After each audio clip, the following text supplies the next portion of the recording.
حال یہ ہے ہم ہر کام کے لیے وقت نکالتے ہیں لیکن اللہ کی عبادت کا وہ شوق نہیں، اللہ کی عبادت کا وہ ذوق نہیں، اللہ کی عبادت کا وہ جذبہ نہیں جو ہمارے اسلاف میں موجود تھا۔ میرے آقا صلی اللہ علیہ وسلم کے دیوانوں، آج یہ میں آپ کو بتاؤں، اللہ اکبر، کیا انداز تھا گناہوں سے بچنے کا اور نیکیاں کرنے کا۔ اس لیے کہ عبادت نام ہے اپنے آپ کو گناہوں سے بچانے کا اور نیکیاں کرنے کا۔ بعض لوگ یہ تصور کرتے ہیں کہ صرف نیکیاں کرنے کا نام عبادت ہے، بلکہ عبادتوں میں سب سے بڑی عبادت یہ ہے کہ انسان اپنے آپ کو گناہوں سے بچائے اور اس کے بعد نیکی کرے۔ اگر انسان کم نیکی بھی کرے اور زیادہ گناہوں سے بچے تو وہ سب سے بڑا عبادت گزار ہوا کرتا ہے۔ ایک مرتبہ اللہ اکبر ایک صحابیہ بارگاہ رسالت مآب صلی اللہ علیہ وسلم میں حاضر ہوئی، غالباً حضرت ام سلیم رضی اللہ تعالیٰ عنہ، اور آ کر عرض کرتی ہیں یا رسول اللہ صلی اللہ تعالیٰ علیہ وسلم، ہجرت کسے کہتے ہیں اور ہجرت کیا ہے؟ تو اللہ کے حبیب صلی اللہ علیہ وسلم فرماتے ہیں گناہوں سے بچنا یہ سب سے بڑی ہجرت ہے۔ اگر کوئی بندہ اپنے آپ کو گناہوں سے بچا لیتا ہے تو اس کا شمار مہاجرین میں ہوتا ہے۔ میرے پیارے آقا صلی اللہ علیہ وسلم کے پیارے دیوانوں، اور ہجرت کیا ہے؟ اللہ کے حبیب صلی اللہ علیہ وسلم نے فرمایا ہجرت کرو اللہ تمہیں مالدار فرما دے گا۔ اور آقا فرماتے ہیں سب سے بڑی ہجرت یہ ہے کہ انسان اپنے آپ کو گناہوں سے بچائے۔ پتا چلا مکے کے صحابہ نے جب مکہ چھوڑ کر مدینہ منورہ ہجرت کیا تو اللہ نے ان کی تعریف فرمائی، لیکن ہجرت کا وہ حکم تو ایک مخصوص وقت کے لیے تھا، لیکن اللہ رب العزت نے اپنے بندوں کو محروم نہیں کیا ہجرت سے، بلکہ آقا کریم کی زبانی یہ کہلوا کر کہ گناہوں کو چھوڑ دینا یہ سب سے بڑی ہجرت ہے۔ اور اللہ اکبر، مہاجرین کے لیے قرآن میں جو بشارت آئی ہے، اگر کوئی سچے دل سے گناہوں کو ترک کر دے تو اللہ اس بشارت کا صدقہ اسے بھی عطا فرمائے گا۔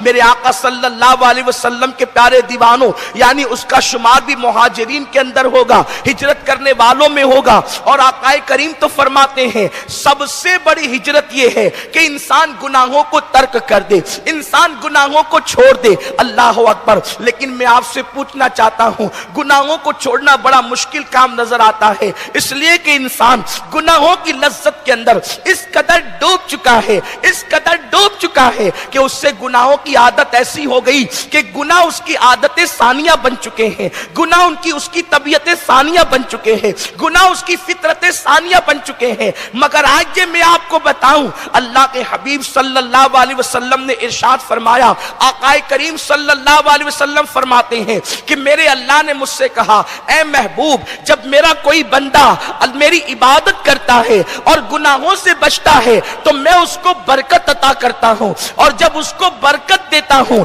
تو اس کی نیکیوں کی برکتیں اس کی 7 پشتوں تک کے قائم رہتی ہے۔ اللہ اکبر، آپ اندازہ تو کریں نیکیوں کی برکتیں کیا ہیں، نیکیوں کی شان کیا ہے، عبادت کا مرتبہ کیا ہے۔ اگر کوئی بندہ گناہ سے بچے، اللہ کی عبادت کرے تو اللہ اپنے محبوب سے کہتا ہے حبیب میں اس بندے کو اپنا قرب عطا کرتا ہوں اور اس کو برکتیں عطا کرتا ہوں، اور اس کی برکتیں اس کی 7 پشتوں تک قائم رہتی ہے۔ اور اگر کوئی بندہ مجھ سے نہیں ڈرتا اور عبادت چھوڑ دیتا ہے اور گناہ کرتا ہے تو اللہ پاک فرماتا ہے میں اس کو اپنے سے دور کر دیتا ہوں اور پھر میں اس پہ لعنت برساتا ہوں، اور جب میں اس پہ لعنت کرتا ہوں تو پھر وہ لعنت کی نحوست اس کی 7 پشتوں تک قائم رہتی ہے۔ اللہ اکبر۔ ایک مرتبہ حضرت عبداللہ ابن عمر اپنی پھوپھی سیدہ حفصہ کی بارگاہ میں تشریف لے گئے۔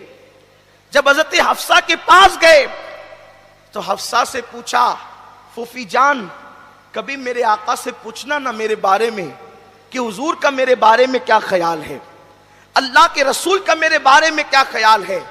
حضرت عبداللہ ابن عمر نوعمر صحابی تھے، چھوٹی عمر کے صحابی تھے، آقا کریم صلی اللہ علیہ وسلم کے ظاہری آخری دور میں وہ ابتدائی عمر میں تھے، ابتدائی جوانی میں تھے، تو انہوں نے اپنی پھوپھی ام المومنین سیدہ حفصہ سلام اللہ علیہا سے کہا کہ آپ آقا سے میرے بارے میں پوچھنا، آپ حضور کی بیوی ہیں، حضور آپ کو بتائیں گے کہ میرے بارے میں اللہ کے حبیب کا خیال کیا ہے۔ جب سرکار تشریف لائے تو حضرت حفصہ نے کہا یا رسول اللہ عبداللہ ابن عمر کیسا ہے، یعنی عمر کا بیٹا عبداللہ کیسا ہے؟ تو اللہ کے حبیب نے فرمایا لڑکا تو بہت اچھا ہے، لیکن اس کی خرابی یہ ہے کہ وہ پوری رات سو کر کے گزار دیتا ہے، یعنی عشاء کی نماز تو پڑھتا ہے میری اقتداء میں، فجر کی نماز بھی پڑھتا ہے، لیکن اس کی خرابی یہ ہے کہ وہ رات سو کر گزارتا ہے۔ کیا مطلب؟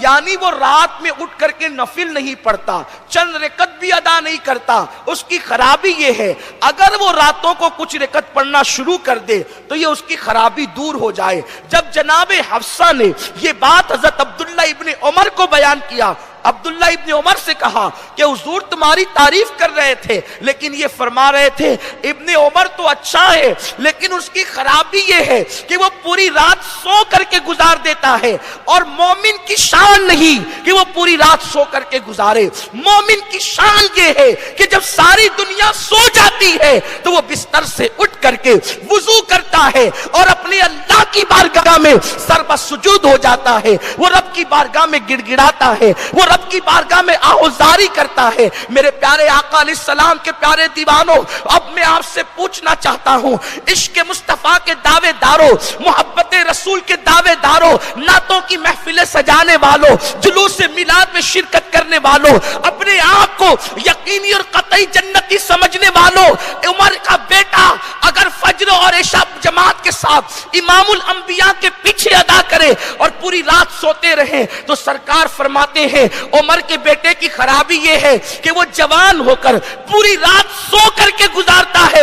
اگر وہ راتوں کو اتنا سونا چھوڑ دے اور چند رکعت اللہ کی عبادت کرے تو اس کی یہ خرابی دور ہو جائے۔ میں پوچھنا چاہتا ہوں جو پوری رات سو کر کے گزارے اللہ کے حبیب صلی اللہ علیہ وسلم اس کو پسند نہیں کر رہے ہیں، تو جو پوری رات فیس بک پر بیٹھ کر دوستوں کے ساتھ چیٹنگ کرے، فضول کی باتیں کرے، بے حیائی کی باتیں کرے، اس کے بارے میں آقا کا فرمان کیا ہوگا؟ جو لوگ انٹرنیٹ پر گناہوں کے مناظر دیکھیں ان کے بارے میں آقا کا فرمان کیا ہوگا؟ یاد رکھنا، خود پسندی کی وجہ سے اپنے آپ کو بہت کچھ سمجھ لینا یہ ایک الگ عنوان ہے، اور اللہ رسول کی بارگاہ میں مقبول بن جانا یہ ایک الگ عنوان ہے۔ اور کوئی بندہ عبادت کے بغیر اللہ رسول کی بارگاہ میں قبولیت کا درجہ پا ہی نہیں سکتا۔ اللہ آج ہماری کیفیت کیا ہے؟ عبادت سے کوسوں دور، عبادت کم کرتے کرتے کرتے کرتے اب مسلمان اس منزل پر پہنچ گئے کہ زندگیوں سے عبادت کا خاتمہ ہو گیا۔ سرکار غوث الاعظم دستگیر فرماتے ہیں پیران پیر، ہو سکے تو اپنی زندگی میں کبھی نفل بھی مت چھوڑو، نفل چھوڑو گے تو شیطان تم سے سنتیں چھٹوا دے گا، اور جب سنتیں چھڑوائے گا تو پھر فرائض سے بھی دور کر دے گا، اور جب فرائض سے دور کرے گا تو پھر تم کو ایمان سے بھی دور کر دے گا۔ اگر نفل چھٹ رہے ہیں تو اس کا مطلب یہ ہے کہ ایک دن تمہارے ایمان کو خطرہ ہو جائے گا۔ نفل چھٹنے پر غوث پاک کہہ رہے ہیں اگر نفل اعمال چھٹ رہے تو ایمان کو خطرہ ہوگا، کیونکہ جس کا نفل چھڑوانے میں وہ کامیاب ہو گیا سنتیں چھڑوانے میں بھی وہ کامیاب ہوگا، اور جب سنتیں چھڑوائے گا تو فرائض چھڑانے میں بھی کامیاب ہوگا، اور جب فرائض چھوڑ دے گا انسان تو ایمان پر بھی وہ ڈاکہ ڈالے گا۔ اب آپ مجھے بتائیں، ہم تو فرائض ہی چھوڑ کر کے بیٹھے، فرائض ہی اپنی زندگی کے اندر نہیں ہے۔ میرے پیارے آقا صلی اللہ علیہ وسلم کے پیارے دیوانوں، فرض کا وقت ہوتا ہے تو ہم اپنے اپنے کاموں میں مصروف ہوتے ہیں، ہم اپنی اپنی زندگی جی رہے ہوتے ہیں، مگر یاد رکھو فرض چھڑوانے کے بعد اب شیطان کا اگلا شکار ایمان ہے، اور جس کا ایمان وہ لوٹ لے پھر دنیا کی کوئی طاقت اس کو کامیابی کی طرف نہیں لے جا سکتی، اس کو کامرانی کی طرف نہیں لے جا سکتی۔ تو اللہ عز و جل نے ہماری پیدائش کا مقصد عبادت رکھا ہے، یہی وجہ تو ہے کہ حضرات صحابہ کرام کی پہچان قرآن یہ کہتا ہے تراہم رکعا سجدا یبتغون فضلا من اللہ ورضوانا، کہ جب بھی تم ان کو دیکھو گے تو تم ان کو رکوع اور سجود کرتے ہوئے دیکھو گے۔ صحابہ کی پہچان بیان کی کہ جب بھی تم ان کو دیکھو، کہ صحابہ کی شان یہ تھی، ان کو جب موقع ملتا وہ عبادت میں مصروف ہو جاتے، وہ ایک لمحہ بھی ضائع نہیں کرتے زندگی کا، اللہ کی عبادت میں مصروف رہتے۔ اور آقا کریم صلی اللہ علیہ وسلم کی تو عادت تھی کہ سرکار صلی اللہ علیہ وسلم مدینہ منورہ کی گلیوں میں رات کو دورہ کرتے تھے اس نیت کے ساتھ، ذرا دیکھو تو صحیح جن کو میں نے ایمان کی دولت عطا کی ہے وہ رو رہے ہیں کہ سو رہے ہیں، جن کو ایمان کی دولت میں نے دی ہے وہ رو رہے ہیں کہ سو رہے ہیں۔ انہوں نے مفت میں اپنے کرم سے ایمان کی خیرات تو دے دی، اب ایمان مرتے وقت اسی کا محفوظ رہے گا جو ایمان کی حفاظت کے لیے آنسو بہائے گا۔ رونا تو دور کی بات، ہم تو ہیرو اور ہیروئن کے جدائی کے مناظر دیکھ کر روتے ہیں، ہم تو سیریلوں میں جذباتی مناظر دیکھ کر کے روتے ہیں۔ ہمیں رونا آتا ہے تو اپنے حال پر نہیں، ہمیں رونا آتا ہے تو اپنے گناہوں پر نہیں، ہمیں رونا آتا ہے تو اپنے وقت کے ضائع کرنے پر نہیں، ہمیں رونا آتا ہے تو اپنے برے اعمال پر نہیں، ہمیں رونا آتا ہے تو اپنے جرائم پر نہیں، ہمیں رونا آتا ہے تو اپنی غفلت پر نہیں۔ اگر ہمیں رونا آتا ہے تو ہیرو ہیروئن کے جدائی کے مناظر دیکھ کر رونا آتا ہے۔ انسان تو کتنا نادان ہو گیا جو رسول پوری رات تیرے حال پر روتے رہے، آج تو ہیرو ہیروئن کے جدائی کے مناظر کو دیکھ کر رو رہا ہے۔ تو اللہ اکبر جذباتی مناظر جو کہ یوں ہی اللہ اکبر ایک ایکٹنگ کے طور پر، ایک اداکاری کے طور پر سیٹ کیے گئے مناظر کو تو اس کو دیکھ کر رو رہا ہے۔ تجھے اللہ کے لیے رونا نہ آیا، تجھے خدا کی خشیت سے رونا نہ آیا، تجھے اللہ رسول کی محبت میں رونا نہ آیا، جبکہ میرے آقا مصطفیٰ کریم رؤوف الرحیم صلی اللہ علیہ وسلم نے فرمایا کہ جو لوگ رات کی تاریکی میں تنہائی میں اللہ کا ذکر کریں اور اللہ کی محبت میں ان کی آنکھوں سے آنسو نکلے، ایسے لوگوں کو قیامت کے دن اللہ عرش کا سایہ عطا فرمائے گا۔ اور عبادت تو ہر وقت ہی کام آنے والی ہے، ہر وقت کی عبادت کی اہمیت ہے، لیکن اللہ کے نزدیک جوانی کی عبادت کی بڑی اہمیت ہے۔ کیوں؟ کیونکہ آقا نے یہ بھی فرمایا کہ جو جوان اپنی جوانی کو عبادت میں گزارے گا اللہ تبارک و تعالی اس کو قیامت کے دن عرش کا سایہ عطا فرمائے گا۔ اور جوانی میں جو کثرت سے عبادت کرتے ہیں جب بوڑھے ہو جاتے ہیں اور پھر وہ کثرت سے عبادت نہیں کر پاتے تو اللہ فرشتوں سے کہتا ہے کیا بات ہے، یہ بندہ پہلے تو بڑی عبادتیں کرتا تھا اور تم اس کی عبادت میرے پاس لاتے تھے، اب اس کی عبادت کم کیوں آ رہی ہے؟ تو فرشتے کہتے ہیں مولا وہ بوڑھا ہو گیا اور بوڑھا ہونے کی وجہ سے بیمار ہو گیا تو اب وہ عبادت اتنی نہیں کر پاتا۔ اللہ فرماتا ہے اگر وہ اتنی عبادت بڑھاپے اور بیماری کی وجہ سے نہیں کر پاتا ہے تو ایک کام کرو، وہ جوانی میں جتنی عبادت کرتا تھا ثواب اس کا اتنا ہی لکھو، کیونکہ جب طاقت تھی تو وہ اتنی زیادہ عبادت کرتا تھا، اب طاقت چونکہ ہم نے واپس لی ہے اب وہ کمزور ہو گیا ہے تو کمزوری کی بنیاد پر اس کے ثواب میں کمی مت کرو بلکہ جوانی کی عبادت کے برابر اس کی عبادت لکھی جائے۔ میرے آقا صلی اللہ علیہ وسلم کے پیارے دیوانوں، تو آقا کریم صلی اللہ علیہ وسلم اپنے انداز کے مطابق مدینہ منورہ کی گلیوں کا دورہ کرتے ہیں اور سرکار یہ دیکھتے ہیں کہ کون عبادت کر رہا ہے اور کون سو رہا ہے، کون رو رہا ہے کون سو رہا ہے۔ ایک مرتبہ آقا اپنے معمول کے مطابق جو ہے ایک گلی سے گزرے تو کیا دیکھا، ایک بوڑھی عورت مصلی پر کھڑی ہے اور وہ قرآن مقدس کی نماز میں تلاوت کر رہی ہے اور وہ یہ آیت بار بار دہراتی ہے، حل اتاک حدیث الغاشیہ، حل اتاک حدیث الغاشیہ، یہ آیت مبارکہ بار بار پڑھتی ہے اور روتی ہے۔ اللہ اکبر، کیا دل دہلا دینے والی قیامت کی خبر